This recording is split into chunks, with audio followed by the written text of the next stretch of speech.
G'day all, are you ready for another step towards consistent, excellent sound? You bet you are, okay? Now, by the way, I've actually had some of you guys who are wondering, what's all the dealio with g'day and ciao? Well, g'day is an easy one. That's where I'm from. I'm from the motherland, Australia. I was born and raised in South Australia. Actually came to California on vacation as a 25-year-old and met a cute girl on the beach. And 25 years later, she's still cute. So that's the g'day part. Basically, that's how we say howdy in Australia. I also close all my videos with ciao for now. That's a kind of a cool story too. Several years ago, after raising 2 teenage boys, we heard a sermon on international adoption, and it really just touched our hearts. We had done some mission work in Botswana and South Africa years early, and it really vowed never to forget about the continent of Africa. So after 9 months of paperwork and anticipation, we went over to Ethiopia and met our most precious little girl, our daughter Tigist. So we actually have 3 different countries in our family: Australia, America, and Ethiopia. And the way you say goodbye in Amharic, that's the native language of Ethiopia, is ciao. So that's the story behind g'day and ciao. And so now you know. Okay, so back to business. I mentioned in the last video that feedback, it's a dead giveaway of a sound team that is inexperienced. Now, I don't place all the blame on the sound team, as inexperienced musicians and particularly vocalists can be the culprit too. Here's basically in a nutshell what feedback is. It's an ever-increasing loop of sound that happens when the sound of a microphone comes out of a speaker, goes back into the microphone, which comes out of the speaker, and so on, and you get this effect, right? This happens when basically the microphone hears too much of the speaker that is reproducing the sound of that mic. That's all feedback is. And now that you know what feedback is, we can take steps to avoid it. And we can do this in basically 3 different ways. Number 1, we can physically change the position of the 2 elements of the equation. Number 2, we can use specific microphones that will reduce feedback. And finally, we can use audio processing to kind of reduce feedback as well. Let's start out with the physical positions, as this is the most easy one to do. First rule, don't point your mic at the speaker. See what happens when a vocalist drops down their mic? You don't want that, right? Train your vocalists to place their mics behind their back when they're not singing. Now, another rookie mistake is to cover the microphone with your hand when it starts to squeal. Shaping your hand like this provides the perfect parabolic shape that actually focuses the sound right into the most sensitive part of the microphone, and this can actually increase feedback.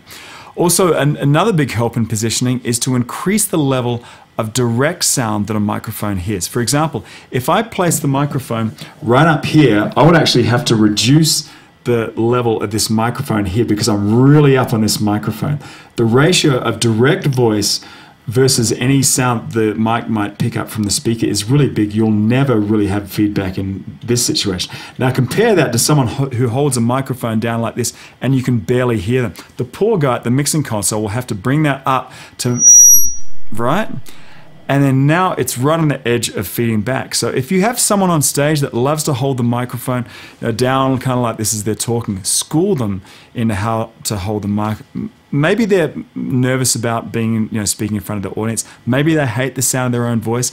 These are real fears that some people have, and you have to kind of play, part audio engineer and part therapist to help them overcome any fears they might have. But one thing's for sure, they got to eat the mic. They got to be up like this. I've just actually turned it off right now. Especially if they're the types of people who like to wander out into the audience. Now, there's nothing wrong with walking out into the audience, but just know that that's where the main speakers are faced, and now you have a higher possibility of feedback. If they are out there in front of the main speakers, then you really need to train them to get right up onto that microphone. Does that kind of make sense? Now, the second way to reduce feedback is to use the right microphones.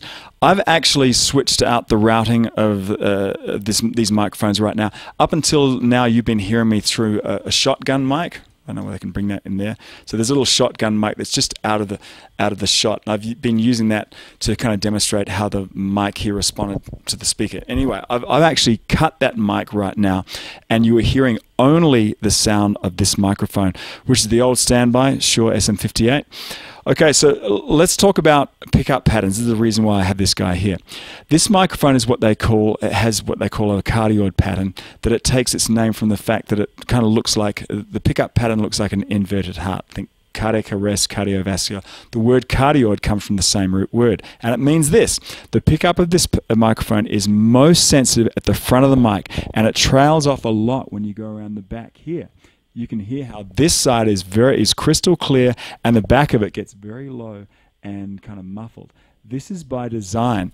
Shure designed this microphone with this pickup pattern for rejecting sounds coming from the back. It's good for recording in that this mic will pick up the sound of your voice and not the sound of the room, but in live situations, it's really useful. Think about the position of this, how this mic is typically, and what is sitting at the feet of most vocalists. Typically, you have your monitors down at your feet that allow you to hear yourself, right? And guess what? The monitor feeds you sound, which you hear, but the monitors are also aimed at the least sensitive part of the microphone here, greatly reducing the possibility of feedback. Okay, now we're back to our overhead shotgun mic, which I use for all the narration on my videos. By the way, speaking of pickup patterns, shotgun mics reject anything off axis. So if I go off here, it trails and it just kind of focuses right into the sound source, which is in this case my mouth. Anyway, let's look at the last way to reduce feedback, and that's through audio processing. Quite often you can have certain frequencies that take off in feedback, and really a great way to combat this is to run a graphic equalizer only on the line that feeds the monitors. That way you can just reduce just thin slices of frequencies that might be giving you problems only on the signal that comes out of those monitors.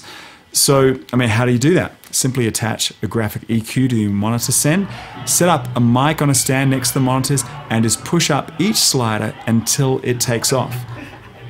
Then reduce that frequency that you just identified as being a problem one. Note that this won't affect your vocal that comes out of the main speakers, right? Don't mess with the main graphic EQ or EQ that mic channel on the console. That would mess with the overall sound of that vocal through the main speakers anywhere else. But when you slice out a couple of frequency notches in the monitor send, that helps any mic that comes through those monitors. Does that make sense? So there's another way in which you can set up gates to actually help reduce the level of the mic when you aren't singing. Basically, a gate, or sometimes called a noise gate, will act like an automatic fader control. Let me just bring all these down here. Imagine this is the fader right here. So while you're speaking, it's up, and it pulls down when you're not. It's kind of like a robot that automatically opens and closes, or at least reduces the level depending on whether there is signal there. It can help you close down a signal when you aren't speaking, greatly reducing the possibility of the feedback building up over time. Some mixers have gates built in, or you can always add external gates that live in a rack of effects. Now, before we wrap up this video, I quickly want to introduce you to a great little tool that every audio engineer needs to master, and that is dynamic compression. Now, you might have seen units like this, and they are known as compressors. Compressors tame the spikes that normally occur in audio, where some parts of the audio just peak way above the others. You can see in this example of an audio wave that there are some hot peaks that are really loud, but the average level is fairly low. A compressor's job is to compress any peaks that happen above a certain threshold. So in this example, anything above the threshold will get squashed down by a factor of, say, 2 to 1, or maybe 4 to 1. Note that only the stuff above the threshold will get squashed down or reduced. Now that the signal has a more dense average level, we can then use the makeup gain to bring up the overall level.